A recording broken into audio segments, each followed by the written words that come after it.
there we go. Welcome to Politics and Right. I'm Egberto Willis, your host. How's everybody doing today? We are going to have a great show for you today. Before I get started, I want to first give a big, humongous thank you to Wayne Jurgensen, Henry Terrell, Scott Murray, John Schwager, and Charlie Lindahl for your kind contribution to KPFT 90.1 FM in the honor of Politics Done Right. Thank you guys for supporting this program. We couldn't do it without you. Likewise, I always start my program. Remember one thing, folks. We are going into Fund Drive not this week, not next week, but I think the week after. And I am going to be giving you programming as I ask you to call in. But, you can make it that I can even give longer programming by starting now. Just go to the kpft.org website, kpft.org, hit that donate button and say, I want to support the KPFT and the Pacifica Network so that we can continue to give you great information. Anyway, I was reading this morning, and before I get into the show, before I get into what we're going to do today, I'm reading and catching up on the news, not only our local papers, but international papers, etc. And I came across a story, and the story is called, For British Farmers, the Effects of Brexit Have Become Clearer. I repeat, they're now seeing what occurs when we really mess with it, when an old society messes with immigration. Right? So, right now there's quite a bit of inflation in Europe, right? We have inflation here, but it's worse in Europe. And inflation can occur under several conditions. One, you have a supply chain problem. Two, you can have a shortage problem. And three, you can have corporate gouging. In America, the largest portion, as pointed out by our Congresswoman from California, Katie Porter, most of our inflation is corporate greed. In other words, they're pricing the products higher because they can. Yes, we have a supply chain problem, but that supply chain problem was created by them by outsourcing unnecessarily to reduce costs further. And we also have, in some areas like eggs, a shortage problem because of the flu that we had, the avian flu that we had. But then again, that is also their production system and them cutting corners that gave the possibility of avian flu going all over the egg domain. So again, all the problems that we have for inflation are corporate driven. I want everybody to understand that. You didn't do anything wrong. Your mom and dad didn't do anything wrong. Your daughter and your friends didn't do anything wrong. Corporate greed did all that was wrong. Keep it en nuestros cráneos. Let's keep that in our heads. Now, the British farmers are now in trouble because they can't harvest. This particular woman has 1/5 of her farm unplanted. Why? Because she doesn't have the workers from Latvia. She doesn't have the workers from Poland to come into Great Britain to cosechar la finca, to get the crop, right?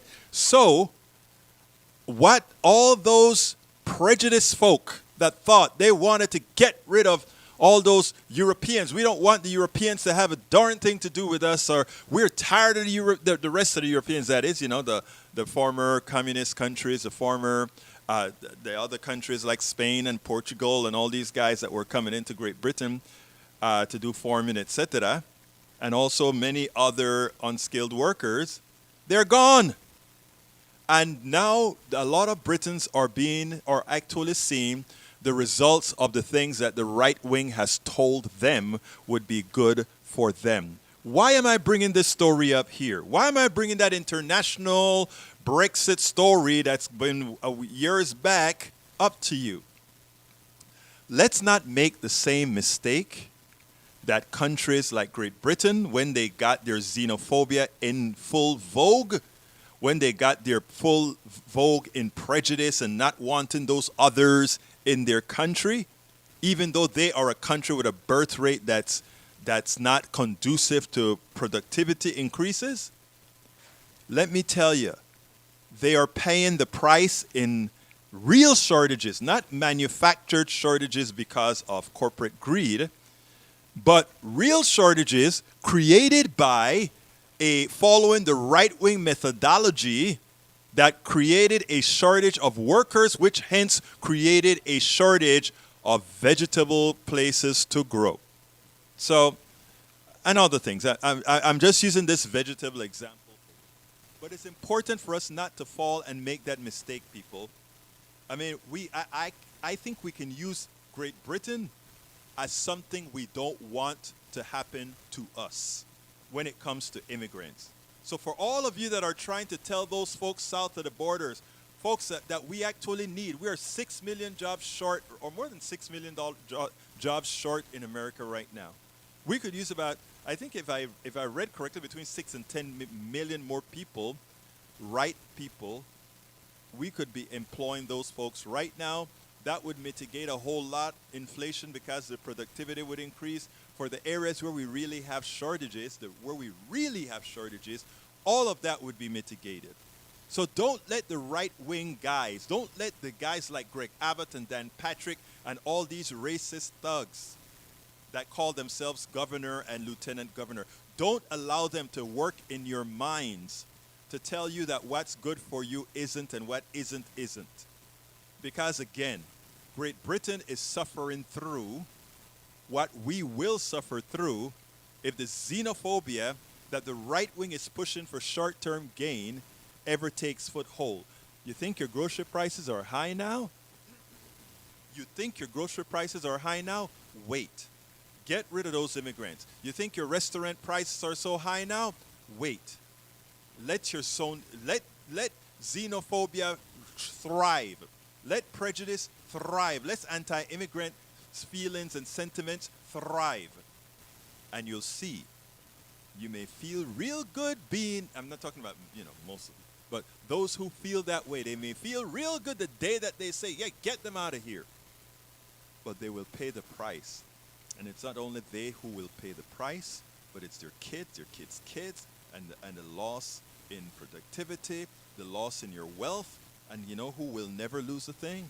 The corporate folks who kind of led you down the road for political gain. So folks, let's not fall for all of this. Let's all do things right. Anyway, today's program, but before I get to today's program, I want to welcome Tori Mercer is in the house. Tori, how are you doing today? Hello, Egberto. Good to see you.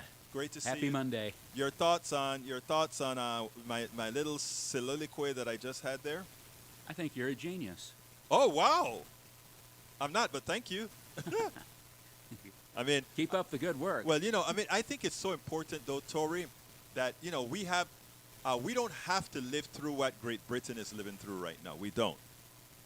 We can actually see the example of what has occurred there and make sure it doesn't occur here, don't you think? I think we need to learn from their bad example and form an economic union with all the Americas. I agree, 100%. Get rid of these borders, go to a common currency. Let's get organized. New constitution. Let me tell you something. I think in the long run, that is where we have to get. But anyway, today's show, but thank you for doing both the boards and the phones. Folks, give us a call, 713-526-5738. You heard my initial soliloquy. Did it tickle you? Do you want to make a comment on that? I'd love to hear from you. 713-526-5738. Hit the number 2, and Tori will get you on air right away. We love to hear from our audience. We love to hear that you're listening. We love to hear that you're thinking, even if you don't agree with what we're talking about, even if you don't agree, we want to hear your voice. Welcome aboard, Lime Lemon in the chat, Paul Fleming in the chat. Thank you guys for being here.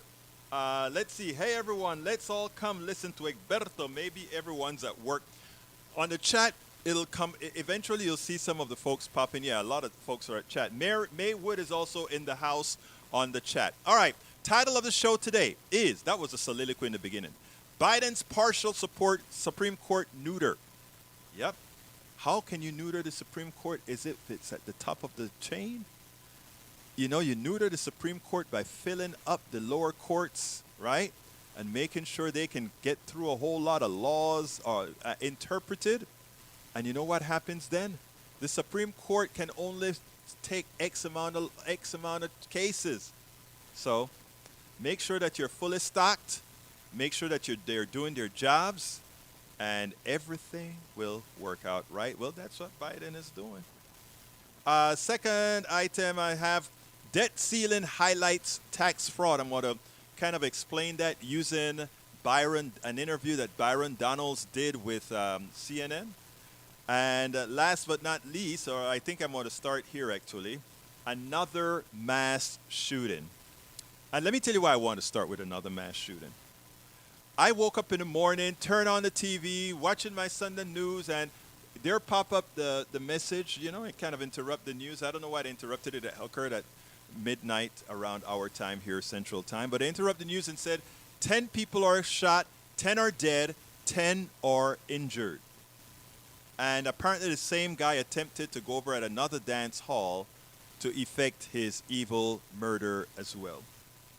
And, they talk about it a little bit, and then we moved on to another subject. I remember a few years ago, whenever you talk about this, that's not how it was. It actually messed with our center. It actually messed with our psyche.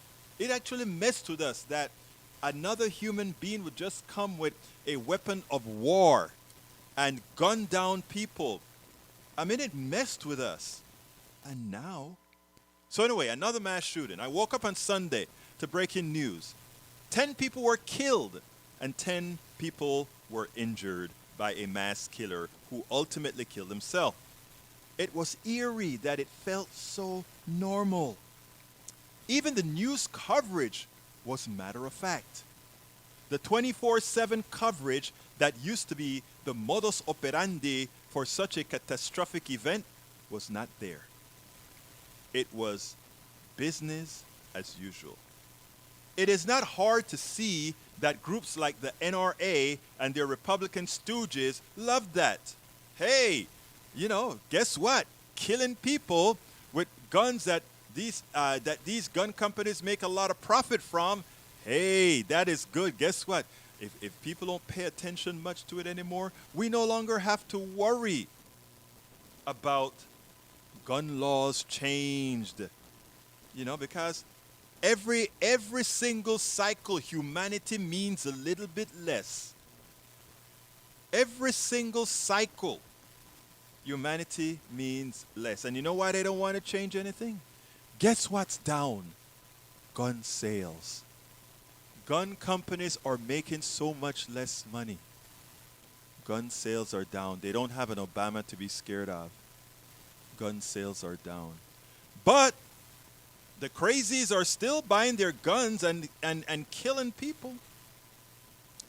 The immoral, and it is sad. I came across a photograph of 5 Republican politicians. And one has a machine gun, one has an AR-15, one has some sort of a bazooka-looking thing, another one has something that looks like an M16. And if you guys want to see that picture, it's in my newsletter for the show today. Go to politicsdoneright.com/newsletter. politicsdoneright.com/newsletter. And it's amazing. I'm looking at this picture with big smiles, including Boebert and Donalds, with 2 big guns in their hands, and they're smiling. They have kids, they have relatives. And to think that's what they're looking at, right? Like it's a big deal to have a weapons of war, a civilian with a weapon of war.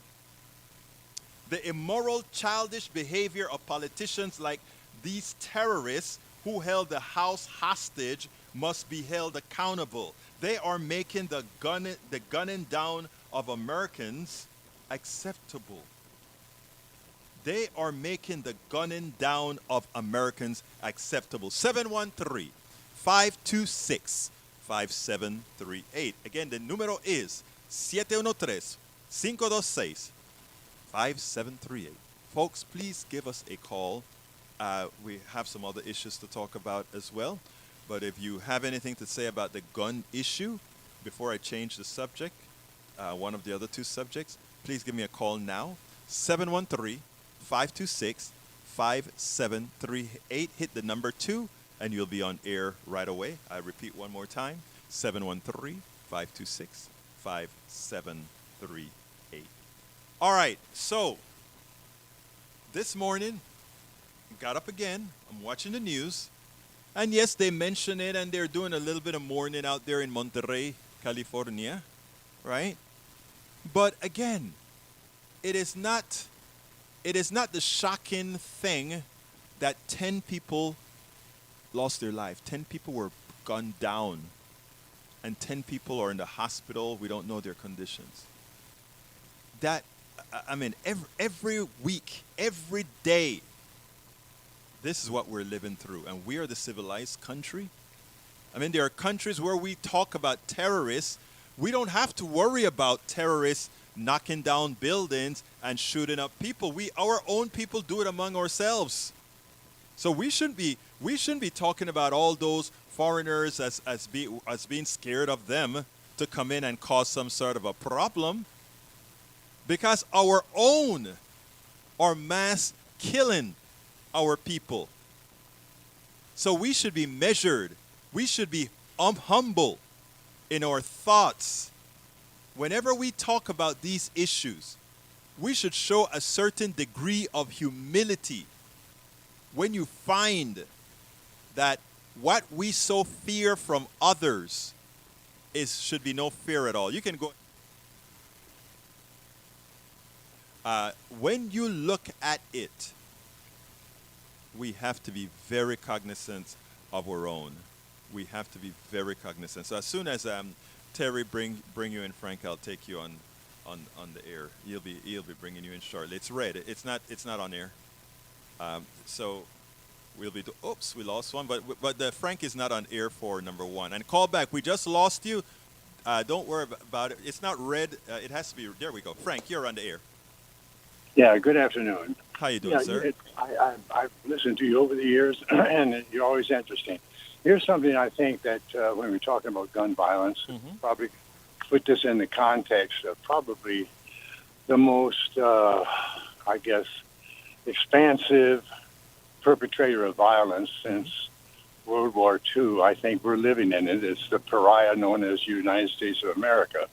We've invaded more countries. We've inflicted more horror, more terror than any other country, I think, in the world. We've been involved in Central America, in Iraq, which was started on a lie, and of course, Vietnam was just a continuous barrage of lies. Right. And and of course, what's so interesting about it is both houses of Congress, the two wings of the pariah, the Democratic and the Republican, always vote for the Pentagon, whatever they want. In fact, I think was it under Clinton where he offered, they proposed so many, and then he offered, well, you sure you don't want some more? Exactly. So, and I can remember, Frank, let me stop you for a second. Hold on a second. For the person who called that we dropped, that was accidental. Please give us a call back at 713-526-5738. All right. Yeah. Okay. And I think that this is always the big elephant that no one talks about. And, both houses of Congress have supported this war in Ukraine. And I remember, I don't try to keep track of all the details, but you could fill me in specifically. But remember, they thought that this may be just a very temporary skirmish, and right. We might get this thing settled with Putin.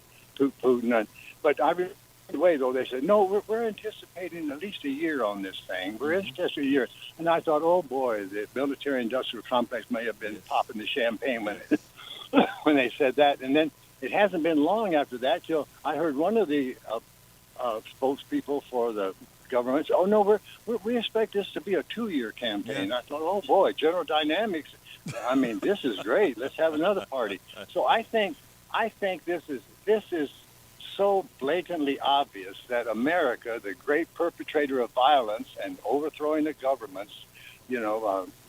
There was a book out, in fact, Overthrow by Stephen Kinzer, right. which lists, I think, 17 or 18 different governments that we've overthrown in the last few years. So, we're talking about this violence around the country. We are the most prolific perpetrator of violence, I think, on the planet. And that's where if we could, I don't know how we're going to stop it because the Democrats and Republicans always vote for whatever the Pentagon wants plus more. So I think we're caught in a trap here. And until we hit the streets, maybe like we did in Vietnam, which it finally wore it down to where they got out, but it didn't do any good on Iraq. And we've got 2 or 3 war criminals still in the United States. Right. One of them painting pictures up in Crawford, Texas, that perpetrated the lies that started the great tragedy in Iraq, and on and on. In fact, didn't we overthrow the only democratic attempted government years ago in Iran? Yes. And Mossadegh was there, and then of course we said Kermit Roosevelt. Well, that's what money. I tell you something that I heard. On and on Frank, and on we could go. I tell you, I've had the speed, so Frank, go ahead and. you're probably on one of those things that you can't hear back at the same time to talk about. Here's what I want to say, Frank. First of all, you hit the nail on the head. As far as violence, yes, the problem is most Americans don't know, okay? Most Americans don't see what we do overseas. Most Americans don't see the social. Let me give an example. Most Americans see Africa as a basket case, okay? They see that, but what the corporation sees is as resource for materials that they can't allow to put added value on. So they're intent on keeping bad dictators in power down there, just like they did in South America and elsewhere, because that is what feeds the West. Most Americans don't understand that political reality. When it comes to the guns that occur, with the killing that occurred in California, what most Americans don't understand is all of that, keeping these guns in the hands of people, it's a business deal. This is just a business deal. These politicians are willing to pay, for us to pay the price for having people sell their wares. We look at how easy it was to give Ukraine billions of dollars, whatever they asked for, but we don't have a water treatment plant that is functional in Jackson, Mississippi, or Flint, Michigan. We have a problem. It only takes $1 billion to fix Jackson, Mississippi, less than $1 billion to fix Flint, Michigan, but we can't find the money to do that. But we can get these guys Abrams tanks and otherwise. So you hit the nail on the head. But what has to happen, in my humble opinion, Frank, is people like you, by you calling in and opening that discussion for me to be able to expand on that, is what helps educate others. And we have to turn it into a geometric progression of reaching people, because most of the networks won't cover this. It won't cover what you've said. You're right. Well, you're doing a good job, and I just want to tell you, I'm sure that you're chipping away. How much we're actually creating, we don't know, because we got a big rock that needs to be chipped at. But anyway, I love you, and just keep chipping. And thank you, brother. We'll try to do what we can every time we can. All right. Thank you, my brother. You have a great day, Frank. All right, let's go to Tag. Come on in, Tag. Hey, Ernesto. Egberto, ¿qué pasa, hermano? Egberto. Egberto. Yes. Sorry about that. I had that name stuck in my mind from years ago. Yeah, Ernesto was our program director a few years ago. Oh, yeah. Love Ernesto. Yeah, Stallworth at station. Yes. Hey, listen, I wanted to say that 33 mass shootings already this year. That's 10 a week. Wow. Or more. Wow. And so if you multiply that out by 52 weeks, we're looking at probably somewhere around 550 mass murders this year if the trend continues. Wow. You see, and I heard a number similar to that on, I think it was either CNN or MSNBC this morning, and it reaches a point where you can't fathom that number, right? You start hearing these numbers, and it's like, really? Are we that bad? And the answer is yes. And the thing about it is, we are so impotent in solving the problem when most Americans say they want the problem solved. But somehow, we can't get these politicians to do it, which is why I said primaries, you got to vote in the primaries, and you got to vote the right people in. And I'm not only talking at the federal level, I'm talking at the state level and everywhere else. We have got to let people know that they are already empowered to do the job. But I mean, we can't empower anybody, Tag. They are already empowered. They just have to execute on their power. Absolutely. And the thing is that people don't want to contemplate that number of 550 mass shootings this year if things continue or don't get any worse. And that's the thing. People don't want to hear about. It's like if you've got a rotten tooth, and you don't want to fix it, and it's bothering you. You have one day where it doesn't hurt, and all of a sudden that's a great day. But the thing is, you still have that problem, But here's a point I wanted to make, Ernesto, and I'll get off the line. Egberto, sorry, dude. That's dyslexia speaking, not Egberto. So anyway, this is what the point I wanted to make is that these shootings are tearing away at the fabric of our American society. Yes. And there are some politicians in this country that want to see the fabric of this country tore up. Yes. They want to see it frayed and come apart. And the fact is that they have a lot of right-wing, just like being friends with Viktor Orban, for example. These people it's just not about gun makers. It's these people that want our society to be frayed and to be dysfunctional. And I think that there's a lot more going on here than just some guy shooting people at a yesterday or day before. I mean, there's a lot more going on here. I think you hit the nail on the head, Tag, when you said these people want chaos in the country. And the reason why they want chaos in the country is if you have a whole bunch of people that are chaotic, that are afraid, that are concerned about their neighbor, these are people that politicians can take advantage of and pass any kind of laws under a false pretext. So you hit the nail on the head, Tag.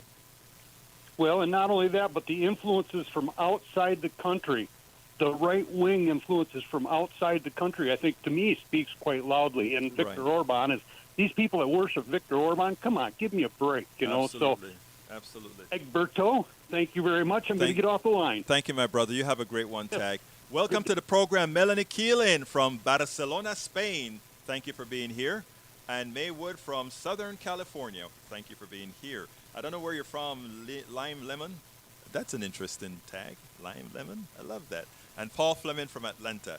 All right, let's see. Biden's new subject. We're off of the one with the crime, but the new subject is Biden's partial court neuter.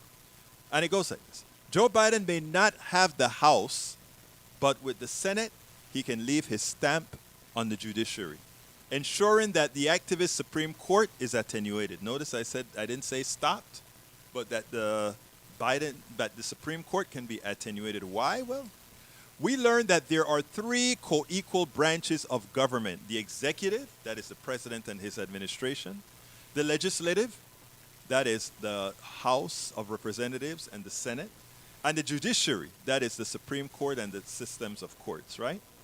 That was never true, though. Those three branches are not co-equal. That's what you learn in school. That's what you learn in school, but it's false. That was never true, especially in a purposefully polarized country. 5 Supreme Court justices ultimately control this country. All right? I repeat, 5 Supreme Court justices ultimately control this country. Any laws created by Congress and signed by the president can be deemed unconstitutional by 5 justices to render it moot. And while there are mechanisms to impeach Supreme Court justices, polarization and money in politics make it unlikely because the justices are purchased ultimately by our plutocracy.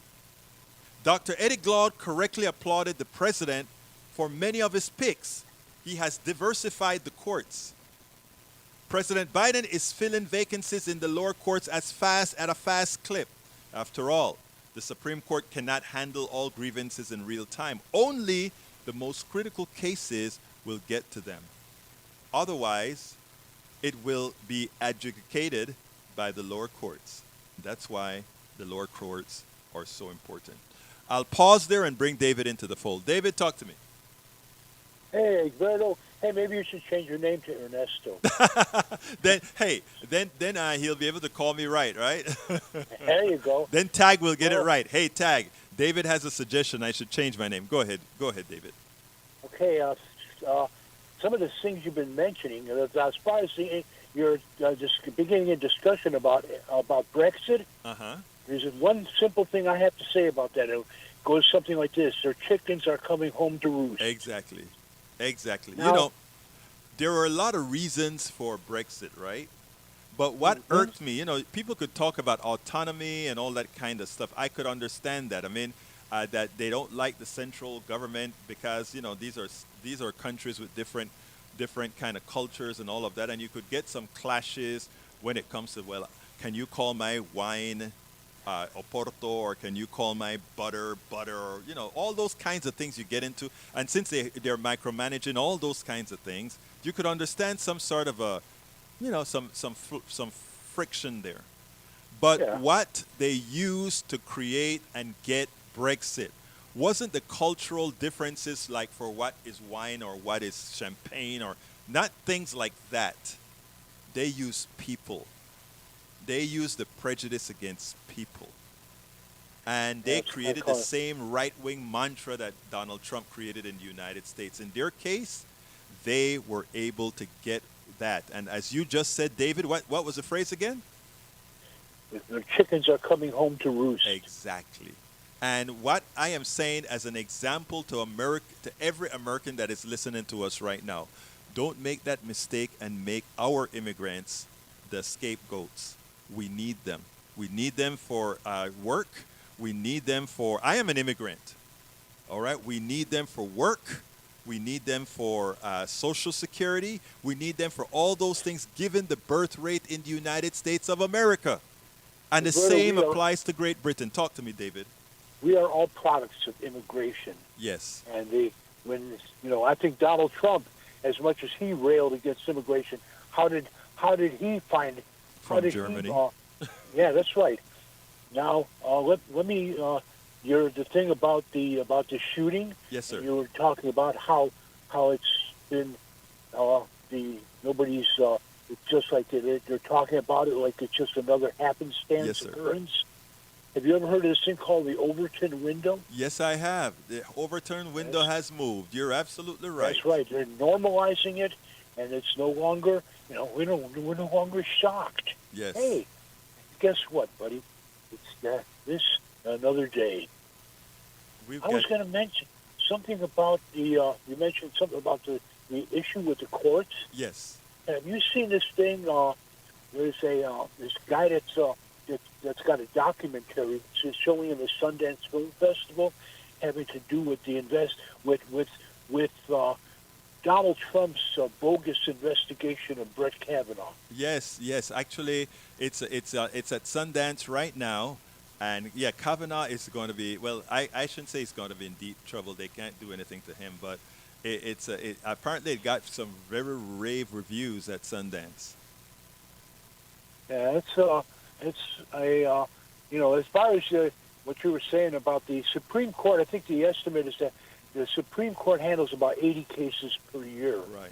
and the rest of the lower courts handle something like 60 to 80,000 Right. cases per year. Right. So on average, the Supreme Court deals with only 1/1000th of the cases that are brought before the lower courts. There you go. And any time a case comes before the Supreme Court, it's usually because what happens is a particular issue will be brought before a court in a district court in one area, and they decide one way, and that same case is brought before a district court in another area, and their decision runs counter. So you got two U.S. district courts that have decided differently on Right. one issue. So now it has to go to the Supreme Court. So however it's going to be parsed out, they get to decide ultimately what it's going to be. And that is the reason I said it's so important then for Biden to fill all those vacancies with people that are true justices, not hacks. True justices that are willing to interpret the Constitution, not only interpret the Constitution appropriately, but also make notice that the Constitution is just a document and we have reality. Anything else, David, before you go? Yeah, as far as Donald Trump appointing justices, I heard about some of the justices this guy nominated for positions on the lower courts. Some of these guys, they didn't even know how they didn't even they had no knowledge of the Constitution or the laws that they were supposed to be Right. deciding on. How could somebody that's supposed to render a decision in a case possibly render a reliable decision when they don't even know what the law that they're deciding on? It's shame. Look at the woman who actually gave him a pass with the documents, right? And the other Yeah. courts finally overturned that. But David, thank you so kindly for calling in and keep listening and keep telling folks Thank you about it. for Okay. giving me the thank you for giving me the time of day. You have a wonderful day, David. All right, folks. Patrick's time is on the. I think Patrick is calling in from. Is that LinkedIn or I don't know. Link. No, from that is. Patrick time is calling in. Not calling in. It's on the internet from. I think that is YouTube. All right. There was a surge of deadly heart attacks across Australia in 2022. Death by heart attack surged 17% in 2022. I don't know what you're trying to tell me there, Patrick. You may want to tell me if there's some probative thing there. But anyway, continuing with the Supreme Court or the courts in general. Remember, I mentioned that when you learned in school that we had three co-equal branches of government, that was not true. They want to teach it that way because they want to talk about checks and balances, right? Each division checked the other. But they left ultimate power in the hands of the Supreme Court and ensured that the Supreme Court could be bought by a corrupt president, and that's where we're at today. So Eddie Glaude applauds President Biden for many of his picks. He has diversified the courts. President Biden is filling vacancies in the lower courts at a fast clip. After all, the Supreme Court cannot handle all grievances in real time. Only the most critical cases will get to them. Otherwise, it will be adjudicated by the lower courts. Biden is unlikely to put social and religious ideologues on the court. We know that. He's not going to put any one of those kind of ideologues. That is a good thing. But make no mistake, many in the Democratic Party follow neoliberal orthodoxy. And the judges elevated will be, at best, corporatists with an environmental and social facade. But it will be easier to pressure Biden's picks than those Trump ideologues. So, we elected a neoliberal centrist to govern the country, and he has made some good deals with progressives. So, it's not all bad. It's not all lost. You compromise when you can't get all that you want. But the idea here is I urge you to read a piece I did a few years ago titled, Republicans are setting up the courts for minority rule even in a more progressive country. It explains a lot. Like I explained several times, America is a progressive country. I repeat, America is a progressive country. It's not right of center. It's not left of center. If you ask policy by policy what Americans want, America is a pretty damn progressive country. And what we have to start doing is asserting said progressivity. Don't go out there and cower as you call out the things that you want. Ask people when they slam you for being a liberal, when they slam you for being a progressive, ask the question, what is it that I want that you don't want me to have, others have? It's a simple. Ask them to define the things that they want. Ask them to define what it is that you want that they don't. Because what you find out is after playing into the conservative peer pressure group of superiority, that's what a lot of folks on the conservative thinks. We're not them liberals, that always want a handout, which isn't true, of course. It's not true at all. But that is how the conservative frame it to hoodwink other progressives into not being progressives, into not accepting their progressive values. Right? That is how they do it. It's a mind game that's well studied. And we have to break out of that so that we can vote correctly, vote appropriately, so that we can vote the right people into office, so that the right folks get into the Supreme Court, so that the right folks get into the courts, so that the right folks create laws in Congress. It's not going to happen overnight, but it will happen as long as we do our job, as long as we keep up our impetus to do the right thing. Why was that? I'm not sure what you mean, Melanie, as far as why is that. Tell me what you want me to answer as far as why is that. So, again, my friends, unlearn what you learned about the separation of the branches of government. Unlearn it. It's practically incorrect. Okay? We have three branches of government, and the most powerful branch in the government are up to 5 people on the Supreme Court. And whatever those 5 decide, it's the law of the land. If they decide that something both the Congress and the president signed, and they say it's unconstitutional, and it stays unconstitutional until one impeaches the judge and changes the rule. And what are the chances of that judge getting impeached, given that it takes 3/5 or 2/3, I don't remember which one, of the Senate to impeach a judge? Again, let's know our history. Let's know our country. Let's know our laws, and let's understand how things work. Because that is what they use against us. They use our naivete on our system against us.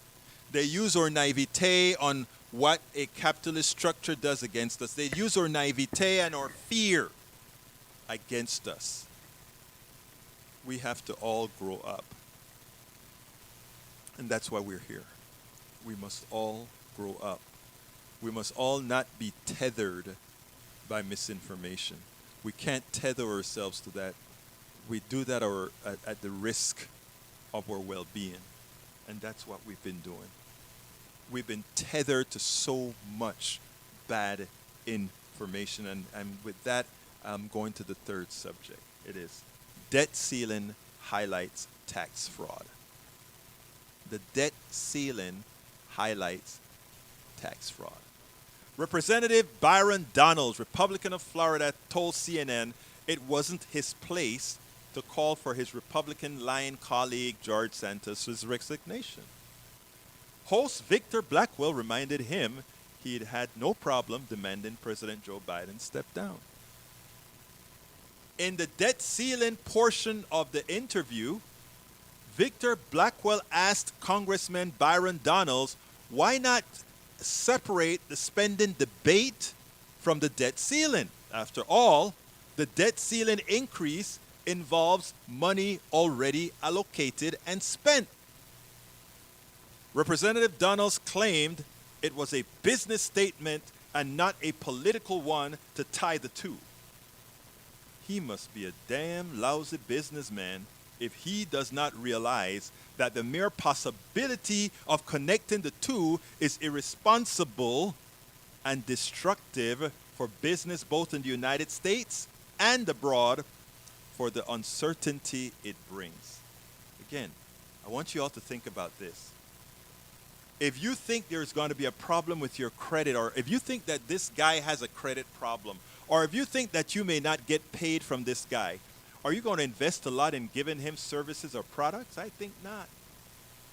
And with us having a bunch of clowns running our Congress, our House of Representatives, because remember, while there are 220-something Republicans in the House of Representatives, it's 21 terrorists that ultimately run it, because they can't move as a block unless those 21 say, okay, you have my permission to move.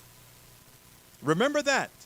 There are 220-something Republicans in the House, but there are 21 Republican terrorists that really are holding that House hostage. And I put it in those words because those words are in fact apropos. Okay, so more importantly, he fails to note, Donalds that is, fails to note that much of the deficit arises from not taxing those who must benefit from the economy we all created. In other words, we got a bunch of deficits. We didn't create those deficits. We are not spending an inordinate amount of money other than what we transfer to the defense industrial complex, other than what we transfer. Well, I'll talk about that in a little bit. Let me continue this and then I'll talk that one. The responsible tax cuts when Republicans were in power exacerbated the debt and deficits. Remember that. It exacerbated the debts and deficits. The debt increases interest payments to the wealthy who bought the debt that we are responsible for paying. Again, we give the rich tax cuts. Think about this. We give the rich tax cuts, which increases the deficits. They then must loan us back the money they didn't pay in taxes to mitigate, to pay for the deficits so that we can continue to spend for the things that we need. And these deficits were created by what again? The tax cuts. Look at the circle, guys. Wouldn't you like to make money that way? Hey, congressman, cut that rich person's taxes. Okay, but you're not going to, but guess what? Now that you cut those taxes, we got a big deficit. Okay, Congress has an answer. We are going to borrow the money that we gave these people in tax cuts. But who can afford to loan us the money? The people we gave the tax cuts to. So they loan us back the money. And then we pay them interest for that loan that they gave us from the tax cuts we gave them. It is the highest form of parasitic wealth transfer from the many to the wealthy. Brothers and sisters, we have the power to change that. Republicans must not be taken seriously. They want to cut social programs to prevent tax increases on parasites that cannot seem to pilfer enough. Think about that. Think about the sequence I just mentioned, because I'm not pulling that out of the air. That is what's happening. Let's go to Ray. Come on in, Ray. Hey, brother. How you doing, my brother? Hey, this is TG Ray. I'm going to try to make this quick because I do get scattered. Yes, I want to throw out a shout-out. I want to thank you for bringing everybody's attention to Naomi Klein's book, The Shot Doctrine. Yes, sir. And let me tell you what, if they paid attention to that, they would never go near the mainstream news again. They would Right. understand, I think. But there's even a more, I'm on my fourth reading of that book. Yes. But there's another book out there about a girl named Nancy Eisenberg. Mm-hmm. And she wrote a book called White Trash, Mm-hmm. the 400-year untold history of class in America. Mm-hmm. I think this is about the most disturbing thing I've ever read in my life. And yes, we were born on slavery, but we were born on drug dealing. Mm-hmm. Started with tobacco. Anyway, Eduardo, thank you Yes. very much. Hey, but I let love me you, tell you, brother. I want to first of all thank you for bringing that up. What was the name of the book again by Eisenberg? Her name is Nancy Eisenberg, Mm-hmm. and it's White Trash. Okay, great. I'll look the into that. I hadn't read 400-year that one. of untold history of class in America, Mm-hmm. and it's almost. Of course, the best book is Howard Zinn's History of America. Right, I read you know, that one. That's best. But you ought to try that. But your readers your listeners who have a lot of things to say, and they're really important, and I agree with most of them. But somebody ought to read this book, White Trash, Thank you. they'll find out. Thank you so Anyway, kindly, that's TJ. all. That's all. Thank you, Eduardo. Eduardo, I'm taking up too much of your time right now because you've got a lot of important things to say. Well, Thank brother, you, I appreciate your call, and thank you for turning me on to that book, okay? Yeah, thanks for bringing up Naomi Klein. Yes, sir. Oh, that girl's a hair raiser. She's I ain't great. kidding. I met her, believe it or not, I met her in Arizona and interviewed her in Arizona. During the Bernie Sanders campaign, she came over to give a speech, and I got her to the side, and we had a little chat. I know her from Democracy Now. Yeah, she's great. She's That's great. where I know. Thank you, brother. Have a great segue. one. No, wait a minute. Yes, Wait a yes. minute. Segue. Okay. I've just lost Link TV, Democracy Now, and Freedom TV on my direct TV channels, and it's right after. It seems like our fabulous governor and lieutenant governor, that bunch, has passed a law that you can't even watch anti-Israeli problems or gun lobby problems. They passed a law. Yeah, that it's an cannot do anti. business in the state of Texas, and Yeah. they took my link TV away. All right. Anyway, But wait, before you go, just remember one thing. Okay, there are alternate ways to bring that right into your TV still. So don't worry about Tubi. You can bring YouTube on a smart TV. They can't really stop it. Okay. oh, don't worry. Don't worry. I'm already ahead of them. All right. Take care, my brother. They're just going to force me into the internet, and God Almighty, I've done nothing to deserve that. Nothing. All Okay, right, buddy. TG. You have a wonderful day, sir. All right, bye. All right. So, folks, about the debt ceiling debate, let me warn everybody about this. It changes nothing numerically. All the debt ceiling says is, you know what? We can borrow X more dollars. America has what's known as sovereign currency. What that means is America can print whatever it wants. It differs from, let's say, many of the countries in Africa who are based on the dollar. Even if they have their own currency, they borrow money in dollars.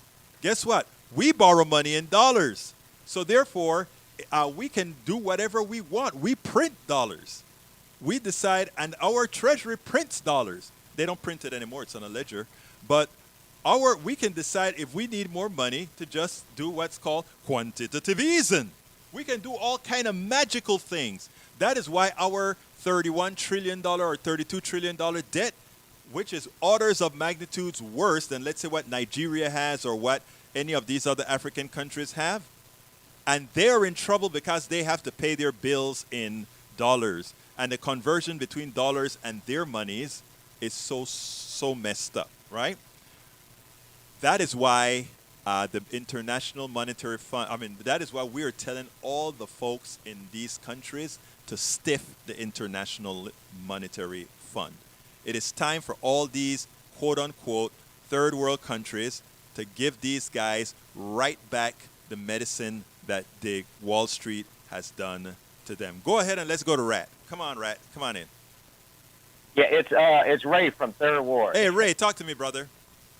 Yeah, I'm gonna keep it real brief, man. Look, all this stuff about Americans are the greatest country in the world. Let me tell you something. I've spent a lot of time in a lot of left-leaning spaces, and what I've learned about communism is it's not this big, scary entity that the government is going to take over. What we need to do is take out the ST of communist and put in TY and make it community. If it was community party, people wouldn't be as scary. But when you put that ist or that ism on it, it makes it scary. And the same thing about socialism. Take out the socialism and make it society. It's the betterment of society, and communism is a community-based political ideology. I want to piggyback onto that, Ray, because what most people don't understand is they love to say, we like capitalism and democracy, as if capitalism has anything to do with democracy. They are mutually exclusive. In fact, China is one of the largest capitalist countries, and it's a very it's not a communist country. China is an authoritarian country. They also like to mix up socialism and communism and authoritarianism. And the thing about it is, it is all false. Because, and they'll say, like, look at Venezuela, or look at the Soviet Union, or look, those are not socialist countries. They may have the when it used to be the USSR, they may have had the name Social Soviet Republics and all of that, or somebody else may have said this other country is a social. The fact of the matter, they are not. Don't mix authoritarian with social at all. And your statement about community and society. Nobody would disagree with community and society. We do things together as a community. There's nobody stopping anybody from having your pizza shop, having your grocery store, or anything. Now, they try to define those two terms as if total control by the government of all these institutions, which is false, right? That is a definition in the dictionary. No, it's we the people. Right. It's in the dictionary, the though.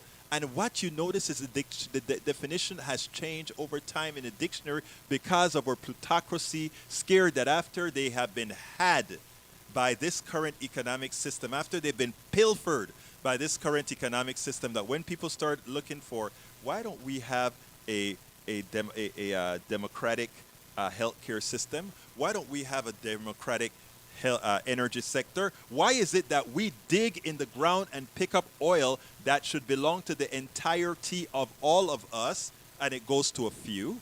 Why? You know, there are a lot of Because questions. of corporate greed. Right. In my book, the one that says, "Look at this, I'm losing my mind." It's not, it's worth it, but how to make America utopia. I talk about those issues. How to make America utopia. Take away the economy from those who rigged it. Why? Again, all these things are, brother Ray. Let me tell you something, man. That a real society can, given the amount of resources America has, can really be a utopia for us all. It just means that you don't have billionaires. You don't have billionaires, because nobody is worth $1 billion. Nobody worked for $1 billion. Every billion that person has was made on your back.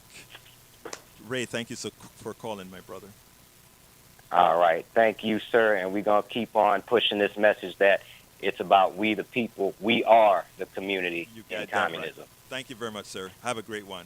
All right, my last two sentences. Blackwell exposed Donald's utter hypocrisy in the final exchange, where he said, remember, you called for Biden's expulsion. How comes you're changing now? But anyhow, so folks, the debt ceiling debate, let's get rid of believing what you've been hearing on a lot of these issues. The debt ceiling is just a law that says it's okay to borrow more, and it's something we should do. Now, I've got 10 seconds to say thank you so kindly for calling in, guys. Thank you for Politics Done Right. My name is Egberto Willis. This is Politics Done Right. You know how I end this, baby. I am what? Out!